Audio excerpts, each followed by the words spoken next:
Welcome to our channel Civil Insight. तो आज हम करेंगे एस्टिमेट ऑफ आर्चेस का type 3 and 4, semi circular arch and flat arch. इससे पहले हम दो तरह के टाइप कर चुके हैं, उसके लिंक आपको डिस्क्रिप्शन में मिल जाएंगे।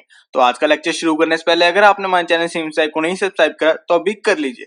तो देखो, सबसे पहले हमारी टाइप 3 आती है semi circular arch with a given span. तो ये तो एक तरह के नोटेशन दिखने के लिए मैंने ये वाली इमेज दिखाई, वैसे आपको सेमी सर्कुलर कुछ इस तरह दिखेगा।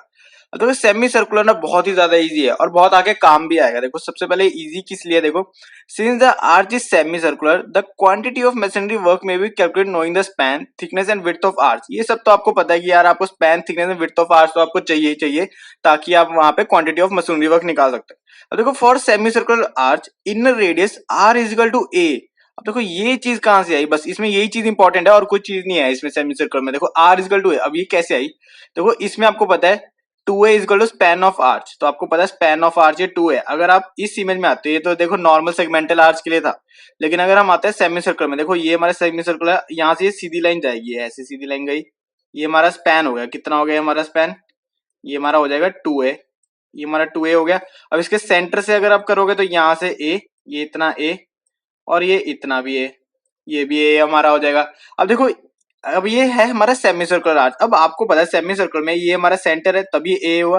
तो सेंटर से यहाँ पे कितना भी जाएगा हमारा, ये तो हमारा रेडियस ही रहेगा ना, आर, ये हमारा रेडियस रहेगा। हर एक पॉइंट पे हमारा ये आर है, तो ऐसे ही हमारा यहाँ पे भी तो आर ही होगा यहाँ तक, ठीक है, यहाँ से यहाँ तक का ये आर भी होएगा हमारा, और आर इजिकल टू ए हो जाएगा। बस वही चीज यहाँ से है, inner radius equal to R equal to, बस। और इसमें कुछ है ही नहीं सेमी सर्कुलर आर्च में, बस आपको एक चीज ये पता चल गई ना हमारा आर इजिकल टू ए कहाँ से है, तो बहुत ईजी है आपके लिए। देखो आर, ये हमारे सेमी सर्कुलर आर्च है, जिसमें कि आप देख सकते हैं स्पैन आपका पूरा 2 है। स्पैन आपको पता है नोटेशन क्या देते हैं उसकी, 2 है स्पैन ऑफ आर्च, यहाँ पे दिखा हुआ स्पैन 2 है।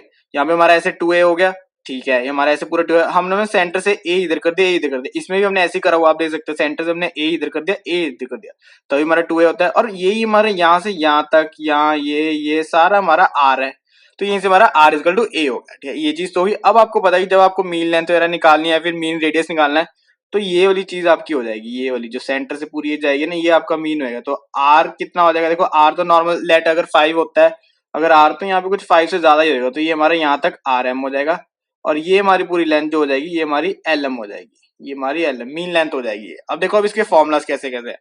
For semi circular arch inner radius R equal to, अब मीन रेडियस आपको पता है क्या होता है, formula R plus thickness divided by 2, ये आपको पता ही कि मीन रेडियस का फॉर्मुला यही है। तो देखो R M equal to R plus T by two equal to, देखो आर अब यहाँ पे क्या है, ए है, तो A plus T by two. देखो अगर आपको यहाँ पे स्पैन बोला हो, लेट हमें स्पैन 50 दिया हुआ है, तो यहाँ पे 2a इक्वल टू 50 हुआ है। ये देखो, मैं अपने पिछले लेक्चर्स में ये चीज समझा के हटा था कि 2a इक्वल टू 50 है। जब भी अगर आपको स्पैन दिया तो आपको 2a ही लेके चलना है, जिससे कि आपका a यहाँ पे 25 आएगा, फिर आपका ये इक्वल टू रेडियस हो जाएगा। कभी 50 इक्वल टू आर मत कर देना, ये बच्चे बहुत ज्यादा मिस्टेक कर देते हैं, इसलिए मैं आपको ये चीज बता रहा हूँ कि 2a ही होगी हमारी स्पैन जितनी भी आएगी। 10 लेंथ ऑफ मीन आर्च, अब देखो लेंथ हमारी यहाँ पे क्या आएगी, एलएम। अब एलएम क्या आएगी, यहाँ पे तो आपको समझ आ गया मीन रेडियस कैसे है, LM equal 2 pi R M divide by 2। देखो आपको पता है सर्कल का सरकमफेरेंस कितना होता है, पूरा सर्कल का 2 पाई आर एम है ना, 2 पाई आर एम होता है, लेकिन ये सेमी सर्कुलर है तो उसके डिवाइड बाय 2, ये तो आपको समझ आ गया डिवाइड बाय 2 कहां से है। देखो मैं हर एक के लिए आपको बता रहा हूँ कि कैसे कैसे आपके लॉजिक्स आ रहे हैं।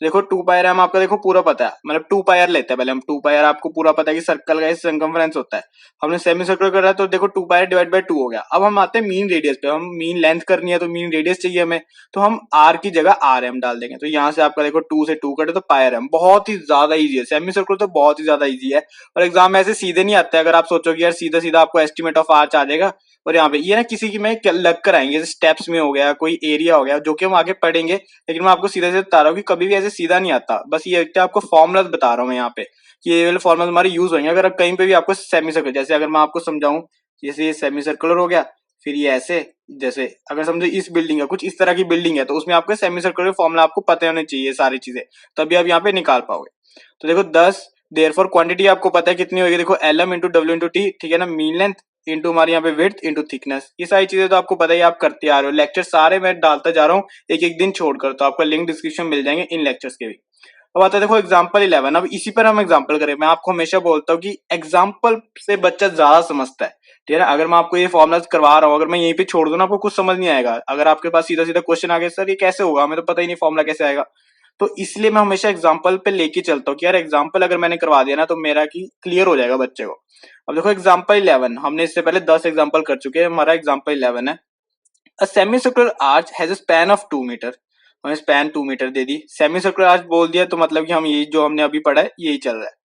If thickness of the arch is 30 centimeter and width 60 centimeter, calculate the quantitative arch masonry। बहुत ही ज्यादा इजी दे दिया है, तो आपको सीधा सीधा ही बोल दिया कि थिकनेस आपकी ये है, विड्थ आपकी ये है, स्पैन दे दिया, बहुत इजी रह गया। अब तो देखो इतने से ही हो जाएगा ये, कैसे इसको तो आपको डायग्राम की जरूरत भी नहीं पड़ेगी। देखो स्पैन आपको पता है 2a इक्वल टू आपको 2 मीटर दिया है, तो मैंने देखो स्पैन एक बार ये गिवन हमेशा लिखा करो, गिवन बहुत ज्यादा जरूरी है। मैं तो मेरी तो आदत है ही इसी सब्जेक्ट में नहीं, मैं हर एक सब्जेक्ट में सबसे पहले गिवन लिखता हूँ, ताकि ना पता तो चले यार क्वेश्चन हमें क्या क्या दे रहा है और हमें क्या क्या निकालना है। तो देखो स्पैन 2a आपको दे दी 2 मीटर, थिकनेस t दे दी, देखो हमने सब मीटर्स में कर लिया, तो थिकनेस हमें दे दी 0.3 मीटर्स, और विड्थ हमें w दे दी देखो 0.6 मीटर्स, ये हमारा हो गया। अब देखो इनर रेडियस, अब इनर रेडियस पता है, देखो आपको यहाँ पे मैंने बताया था r इक्वल टू a है, r इक्वल टू है, लेकिन यहाँ पे 2a इक्वल टू 2 है, तो यहाँ पे r क्या हो जाएगा a/2, r इक्वल टू, देखो अगर आपको 2a इक्वल टू r है तो यहाँ से r क्या आएगा, r इक्वल टू, देखो सॉरी यहाँ पे मैं एक चीज गलत बोल गया, ऐसे नहीं होएगा ये। जैसे अगर आपको पता है r इक्वल टू a है, ठीक है, और आपको पता है 2a आपका कुछ भी है, लेट x है, तो यहाँ से अगर आपको a निकालना तो क्या है, वही मैं आपको बताया था, देखो x/2 और ये x/2 आप यहाँ पे पुट कर दोगे, जिससे आपका रेडियस वही हो गया, देखो a/2, तो यहाँ पे a क्या, देखो स्पैन, तो स्पैन आपका 2 मीटर, 2/2 तो 1 मीटर, मतलब कि रेडियस तो आपका आ गया 1 मीटर का है, ठीक है। यहाँ पे आपका ये रेडियस तो आपको पता चल गया ये 1 मीटर का है, ये 1 मीटर का, तो डायमीटर आपका पूरा 2 मीटर का हो गया, ठीक है। अब देखो मीन रेडियस, मीन रेडियस आपको पता है बहुत इजी है, r प्लस t/2, तो 1 तो आपका यहाँ पे r ही है, प्लस अब t कितना यहाँ पे हमने लिख दिया था गिवन, देखो गिवन लिखा हुआ तो ना हमें क्वेश्चन पढ़ने की जरूरत नहीं होती, सीधा यहीं से उठा सकते हो। तो 0.3/2, तो यहाँ पे 1.15 मीटर आपका यहाँ पे मीन रेडियस आ गया। 10 लेंथ ऑफ मीन आर्च, तो मीन आर्च का देखो लेंथ आपको ये पता है कैसे निकले, 2πrm/2, तो ये मैंने यहाँ पे लिख दिया 2πrm/2, तो πrm रह गया, तो 3.14, पाई का हमने वैल्यू डाल दी 3.14, या फिर 22/7, आपकी मर्जी है कोई भी डाल सकते हो। 3.14 इंटू 1.15 आपने यहाँ पे जो रेडियस निकाला था, तो 3.611 मीटर आपका आ गया, ठीक है। ये तो सिर्फ अभी मीन लेंथ आई है, ये देखो लेंथ ऑफ मीन आर्च ही अभी आई है, लेकिन हमें तो क्वांटिटी निकालनी है, ठीक है ना, मशीनरी वर्क जो आपका यहाँ पे होगा तो उसकी क्वांटिटी निकालनी है, तो क्या आएगा, देखो lm into W into T, ठीक है, length into width into thickness, तो देखो लेंथ हमने निकाली 3.611, विड्थ आपको देखो गिवन होती है, हमेशा आपको विड्थ गिवन होगी तो 0.6, और थिकनेस भी आपको गिवन होगी तो 0.3, तो यहाँ से आप तीनों को मल्टीप्लाई करते हो 0.65 क्यूबिक मीटर आपका यहाँ से आ गया, ठीक है। यहाँ से आपका ये बस फाइनल आंसर आ गया, बहुत इजी था ना। देखो सेमी सर्कुलर आर्च तकरीबन 7 या 8 मिनट में मैंने आपको पूरा समझा दिया कि सेमी सर्कुलर आर्च होता क्या है। अब मैंने सोचा कि यार लेक्चर 8 मिनट का क्यों रखना, तो थोड़ा ज्यादा कर लेते हैं, 10-15 मिनट का कर लेते हैं, जिसमें मैंने आपको फ्लैट आर्च भी समझा ही देता हूँ, बहुत ही ज्यादा इजी है फ्लैट आर्च, तो इससे भी ज्यादा इजी है। देखो क्या होता है फ्लैट आर्च, देखो ये तो आपको पता है फ्लैट आर्च कैसे होता है, रियल इमेज आपको चाहिए तो थोड़ी सी ऊपर दिख जाएगी आपको, रियल इमेज आपकी स्क्रीन पर अभी आ जाएगी रियल इमेज, लेकिन अब देखो रियल इमेज तो आपने देख ली, फ्लैट आर्च देखो अब इसमें एक चीज होती है, देखो आपको क्या होता है फ्लैट आर्च देखो इस तरह दिया हुआ होता है, ठीक है। जैसे अगर मैं समझाऊं आपको, देखो ये हमारी ओपनिंग होगी, ये हमारी जैसे विंडो है, ठीक है, आपको तो सिर्फ विंडो का आपको बता देंगे कि यार विंडो हुआ, डोर हुआ, किसी इतना डिस्टेंस है, लेकिन आपका जो ये फ्लैट आर्च होता है ना, ऐसे सीधी सीधी ब्रिक्स नहीं लगती हमारी, ऐसे सीधी सीधी नहीं लगती, अभी आपने रियल इमेज में देखी थोड़ी स्लांटिंग में लगती है, स्लोप पर लगती है, जिससे कि आपका ना ये बाहर ऐसे हो जाता है, और यहाँ से ये वाली चीज ऐसे बाहर हो जाती है, ठीक है, ऐसे ही बन जाता है, कुछ इस तरह बन जाता है। तो देखो आपको तो लेंथ सिर्फ यहाँ तक की दे रखी है, ये अगर मैं बोलूँ कि लेट ये 100 सेंटीमीटर की आपकी ओपनिंग है, तो मतलब ये 100 सेंटीमीटर तो यहाँ तक है, लेकिन आपको तो पूरी लेंथ यहाँ तक चाहिए, एल एम, ठीक है, यहाँ तक की चाहिए, लेकिन अब ये कैसे निकलेगी, अब वो चीज यहाँ पे देखने वाली चीज, बस और कुछ नहीं है हमें फ्लैट आर्ट में, बस ये चीज आपने अगर समझ ली तो बस हो गया। अब देखो इसमें एक स्क्यू बैक होता है, स्क्यू बैक देखो क्या होता है, जहाँ पे ना हमारी पूरी स्लोप ना रेस्ट करती है, पूरा आर्च का जो एंड होता है ना वो रेस्ट करता है। देखो ये तो वैसे सर्कुलर ये सेगमेंटल आर्च है, मुझे इसकी फ्लैट आर्च में ऐसे कोई मिली नहीं जिसमें सारी चीजें लिखी हो, तो ये देखो स्क्यू बैक एंगल, ये देखो आप इसमें देख सकते हो, अगर मैं आपको थोड़ा जूम करूं, यहाँ पे तो है ही है, यहाँ पे अगर मैं आपको बताऊं, ये समझो आप फ्लैट आर्च है, एक तरफ फ्लैट आर्च है, जिसमें देखो ये हमारा स्क्यू बैक कह देते हैं इसे, जहाँ पे हमारा पूरा आर्च यहाँ पे रेस्ट करता है, ठीक है। और ये जो हमारे यहाँ पे बेस होता है ना पूरा ऐसे स्पैन के साथ, ये जो पूरा पैरेलल होता है, तो इस पे जो हमारा स्क्यू बैक यहाँ पे जो हमारा एंगल बनता है ना, उसे हम स्क्यू बैक एंगल कहते हैं। तो ये जो एंगल है ना, ये यहाँ से लेके यहाँ तक पूरा हॉरिजॉन्टल प्लेन के साथ जो भी बनता है ना, आप हॉरिजॉन्टल प्लेन कह लो, कुछ भी कह लो, यहाँ पे हमारा जो ये थीटा बनता है ना, थीटा ले लो, कुछ भी ले लो, फाई ले लो, सिग्मा ले लो, कुछ भी ले लो, वो स्क्यू बैक एंगल हमारे यहाँ पे माना जाता है, थीटा हम यहाँ पे ले लेते हैं स्क्यू बैक एंगल।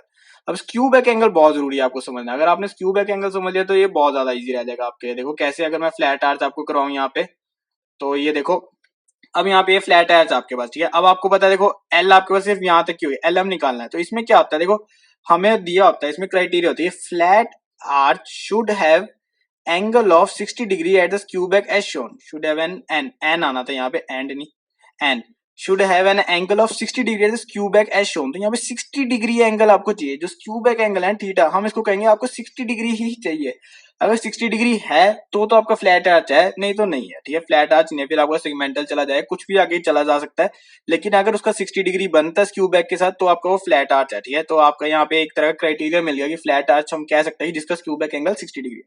तो यहाँ पे अगर 60 डिग्री स्क्यू बैक एंगल हुआ, यहाँ पे स्क्यू बैक एंगल हुआ, और आपको पता है देखो referring to the figure if t be the thickness of the arch. अब आपको यहाँ पे टी थिकनेस भी दी हुई है पीछे को, आपको पता है देखो टी थिकनेस आपको दी हुई है, ठीक है ना। ये हमारी ऐसी ये वाली जो हमारी पूरी चीज है, ये यहाँ से लेके यहाँ तक ये आपको थिकनेस होगी, ठीक है ना। ये आपकी थिकनेस होगी। अब आपको थिकनेस दी हुई है, आपको एंगल मिल गया, ठीक है। देखो अब आपको लेंथ तो सिर्फ यहाँ तक ही पता ना, आपको ये आपका एक ट्राइंगल बन जाएगा, ठीक है ना। ये आपका ऐसे ट्राइंगल बन, जिसकी आपको ये साइड पता है, आपको ये एंगल पता चल गया, उससे आप ये कर दोगे, जिससे कि आपका क्या निकलेगा देखो एंगल से। ये तो नॉर्मल एंगल प्रॉपर्टी है, तो मुझे आपको बताने की जरूरत नहीं, सीधा सीधा फॉर्मुला बताता हूँ, टी बाई टेन 60 डिग्री, जिससे कि आपका यहाँ पे जो प्रोजेक्शन है ना, then projection at one side, ये सिर्फ वन साइड याद रखना, सिर्फ वन साइड। मैं भी कंफ्यूज होता था कभी कभी, यहाँ पे एट वन साइड है तो एक साइड की, ये देखो यहाँ पे कर दी कि ये जो प्रोजेक्शन है इतनी, सिर्फ अगर मैं यहाँ पे बोलूँ कि यहाँ से ये लाइन खींच दूं ऐसे, तो ये जो प्रोजेक्शन है ना इतनी, ये हमारी क्या होगी 0.57 टी, ठीक है। 0.57 टी ये हमारी यहाँ पे इतनी प्रोजेक्शन है, यहाँ से लेके यहाँ तक का ये पूरा डिस्टेंस है, ठीक है। अगर आपको ये पता है, आपको दोनों साइड ये ऐड कर देना, जिससे कि आपका मीन लेंथ निकल जाएगी। बहुत ही ज्यादा इजी हो गया तो फ्लैट आर्च के, बस आपको ये याद रखना है 0.57 टी आपका यहाँ पे है, ठीक है ना। आपकी प्रोजेक्शन आपके पास 0.57 टी है, आपको बस ये याद रखना है। आप 60 डिग्री भूल जाओ, सब कुछ भूल जाओ, बस आप ये रखना 0.57 टी है, जिससे कि आपका देखो मीन लेंथ ऑफ आर्च क्या निकल। लेकिन ये तो प्रोजेक्शन एक साइड की है, ये तो प्रोजेक्शन एक साइड की है, हमें चाहिए तो दोनों साइड। तो यहाँ पे आप क्या आएगा 2 मल्टीप्लाई हो जाएगा, देखो एल एम, यहाँ पे मीन लेंथ ऑफ आर्च क्या हो जाएगी स्पैन प्लस 2 इंटू 0.57 टी। तभी मैंने यहाँ पे येलो से हाईलाइट करा स्पैन। स्पैन तो देखो आपका आएगा कि आपको जितना स्पैन दे, देखो स्पैन 2 है, आपको यहाँ पे दे दिया स्पैन 2 है, लेकिन आपको ये दोनों चीजें भी आपको ऐड करनी पड़ेगी, तभी आपकी यहाँ पे मीन लेंथ निकलेगी। पूरा पूरा डायग्राम मैंने अच्छे से आपको दिखाया हुआ है, डायग्राम मैंने बुक से उठाया, बहुत ईजी है, बस ये वाला आपको मैंने सिर्फ स्क्यू बैक एंगल बताने के लिए था। तो यहाँ से आपका 2 इंटू 0.570। अब देखो कभी कभी ना यहाँ पे हमारा क्या आएगा 1.14 आ सकता है ना, 1.14 आएगा, या फिर आपका यहाँ पे क्या आ सकता है, देखो बुक्स में मोस्टली क्या होता है 1.15 टी भी लिखा होता है यहाँ पे। कैसे कि 2 से मल्टीप्लाई करके, देखो अगर आप यहाँ पे 0.57 करें तो 1.14 है, ये भी सही है। अगर आपको कोई बुक्स में दिखता है ना कि 1.15 टी है, वो भी सही है, ठीक है। बस ये है कि यार एक जो मैंने बुक उठाई वो थोड़ी पुरानी है, तो उसमें 1.14 आया, जो थोड़े लेटेस्ट वर्जन है उसमें 1.15 टी भी आता है, तो दोनों सही है, कोई गलत नहीं है। इसमें भी आप देख सकते हैं पूरा 0.5, थोड़ा सा प्रॉक्स लेने की बातें होती है और कुछ नहीं है। तो यहाँ पे 0.57 टी है, तो यहाँ पे आप 2 मल्टीप्लाई करते हो 1.14 आ जाएगा, 1.14 इंटू टी, ठीक है। बस आपका स्पैन उसमें ऐड कर दोगे तो आपकी मीन लेंथ ऑफ आर्च निकल आएगी, किसकी, फ्लैट आर्च के लिए। तो ये चीज आप क्या है, देयरफॉर क्वांटिटी आपको फिर वही पता है, length into width into thickness, तो mean length into width into thickness, और यहाँ पे विड्थ आपको गिवन होगी, थिकनेस आपको गिवन होगी, बस आपने ये निकालना है और आपने पुट करना है और आपका आंसर आ गया। तो वैसे ही हम एग्जाम्पल में भी देख लेते हैं। एग्जाम्पल तो देखो उससे भी छोटा है, सेमी सर्कुलर से भी छोटा है। देखो कैसे, example 12, estimate the quantity in 5 nose flat arch masonry over 90 centimeter wide window openings if the thickness of the arch is 20 centimeter and the thickness of the wall is 30 centimeter। thickness of arch आपको दे दी 20 centimeter और thickness of wall का मतलब कि width होगी, width of arch होगी, ठीक है ना। अगर चलो जिसने मेरे लास्ट लेक्चर नहीं लगाया, चलो मैं उसको बता देता हूँ width of arch कैसे हुई। अगर मैं यहाँ देखो पूरी खुली एरिया, यहाँ पे देखो ये ऐसे आर्च हुआ हमारा, ये वैसे फ्लैट आर्च हो गया ना, चलो मैं आपको सिर्फ थिकनेस बताने के लिए कर रहा हूँ, और ये ऐसे हुआ, ठीक, ये चीज हुई ना। अब आपको देखो क्या है, ये ऐसे कुछ, ठीक है। थोड़ी ड्राइंग ऐसी सी आ रही है इसमें, क्योंकि मुझे इतनी आदत नहीं है इसमें बोर्ड पर लिखने की। तो आप देख सकते हैं कि ये हमारी थिकनेस हो जाएगी, ठीक है, ये हमारी पूरी मीन लेंथ हो जाती है। देखो ये सिर्फ मैं आपको बता रहा हूँ, फ्लैट आर्च मीन है ऐसा कुछ भी नहीं है, कोई सेगमेंटल है कुछ भी नहीं, आप ये आप ले सकते हो। तो ये जो हमारी देखो थिकनेस ऑफ वॉल होगी, जो थिकनेस ऑफ वॉल वही हमारी यहाँ पे विड्थ बन जाती है, ठीक है। तो ये आपको मैं बता चुका हूँ पहले भी अपने लेक्चर्स में, फिर भी यहाँ पे एक बार यहाँ पे ब्रीफ कर दिया। तो यहाँ पे आप देखो लिखा हुआ मैंने कि हमारी स्पैन अब हमें यहाँ पे कितनी दी हुई है, 2a, 2a equal to span हमारे यहाँ पे है। तो स्पैन यहाँ पे लेकिन हमें 2a का कुछ फायदा ही नहीं है, तो ना ही हमें 2a चाहिए ना ही हमें a चाहिए, तो यहाँ पे इसलिए मैंने 2a लिखा ही नहीं। तो स्पैन इक्वल टू 0.9 मीटर, तो यहाँ पे लिखा हुआ देखो flat arch machine hour 90 centimetre wide opening. अब देखो वाइड ओपनिंग से कैसे, जो मैंने आपको यहाँ बताया था कि आपको जैसे 100 सेंटीमीटर बताया, बस यहाँ पे आपको 90 सेंटीमीटर दी हुई है, तो ये आपका एक तरह का स्पैन हो गया। देखो इसमें लिखा हुआ देखो स्पैन, ये पूरा 90 सेंटीमीटर हमें ये पूरा दिया हुआ है, ये दिया हुआ है। थिकनेस टी दे दी, विड्थ मैंने अभी आपको समझा दी 0.3 मीटर्स। अब देखो if t be the thickness of the arch and projection out one side, one side पहले सबसे पहले आप वन साइड की निकालोगे, सीधा सीधा मत कर देना दो साइड से कि 0.57 इंटू 2 कर दो और फटाफट निकाल दो, ऐसे मत करना, स्टेप बाय स्टेप चलना तभी फायदा है। तो 0.57 t आपको पता है, तो 0.57 इंटू 0.20, तो यहाँ पे आपका देखो क्या आ गया 0.114 मीटर। 0.114 मीटर सिर्फ एक साइड की प्रोजेक्शन आई है, मतलब कि अगर मैं आपको बताऊं तो सिर्फ यहाँ की प्रोजेक्शन आई है। अब यहाँ की भी रहती है दूसरी साइड, तो सिंपल क्या करोगे, 2 बार प्लस कर दो या फिर 2 से मल्टीप्लाई कर दोगे। तो देखो 10 मीन लेंथ आपका, देखो यहाँ पे क्या है, स्पैन प्लस 2 इंटू 0.57 t। तो देखो स्पैन प्लस 2 इंटू 0.57 t, और देखो स्पैन हमें सीधा सीधा दिया 0.9 प्लस 2 इंटू, अभी हमने ये तो सॉल्व कर ही लिया, तो 0.114 मीटर। तो यहाँ पे 0.114 डाला, तो यहाँ से पूरा सॉल्व कर दो, 1.23 मीटर आपका यहाँ पे मीन लेंथ आ गई। अब मीन लेंथ आ गई फिर तो वैसे ही बहुत इजी रह गया। तो मीन लेंथ आ गई तो क्या करना है, विड्थ के साथ मल्टीप्लाई कर देना है, थिकनेस के साथ मल्टीप्लाई कर देना है, तो आपको क्वांटिटी आ जाएगी। अब मैंने यहाँ पे शॉर्टकट क्या करा, मैंने सीधा 24/5 नोज कर दी। तो 24/5 नोज क्या कर दी मैंने, 5 इंटू 1.23 इंटू 0.3 इंटू 0.2। ठीक है, तो देखो एल एम आपकी 1.23, विड्थ आपको यहाँ पे दी है 0.3, और यहाँ पे थिकनेस आपको दी है 0.2, और बस 5 नोज के लिए करना था आपको, क्वेश्चन में दिया हुआ 5 नोज। तो 5 के लिए कर देना, मैंने सीधा ही 5 मल्टीप्लाई कर दिया, 0.369 क्यूबिक मीटर आ गया। वैसे मैं ये बोलता था कि सबसे पहले 1 के लिए करो, तो यहाँ पे आपके लिए 1 के लिए आपको करना है, बस ये है कि थोड़ा टाइम बचाने के लिए, कुछ वैसे इसमें टाइम भी क्या ही बचेगा, तो यहाँ पे बस 1.23 इंटू में आपको क्या करना था, यहाँ पे 0 पॉइंट, आपकी विड्थ कितनी है 0.3, इंटू में आपकी थिकनेस क्या है 0.2। तो यहाँ पे पहले 1 का लिखना, फिर उसके बाद क्वांटिटी फॉर 5 नोज करना है, बस और कुछ नहीं करना। और यहाँ से आपका आंसर है 0.369 क्यूबिक मीटर।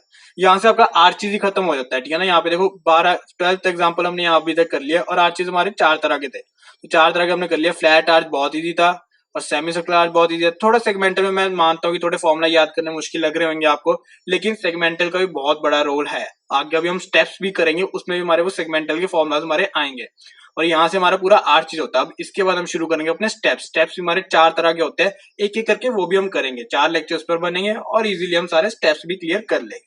तो अगर आपको वीडियो अच्छी लगे तो प्लीज लाइक करना, शेयर करना, कमेंट करना, और हमारे आगे वाले लेक्चर्स देखने के लिए हमारे चैनल सिमसाई को जरूर सब्सक्राइब करना। Thank you for watching.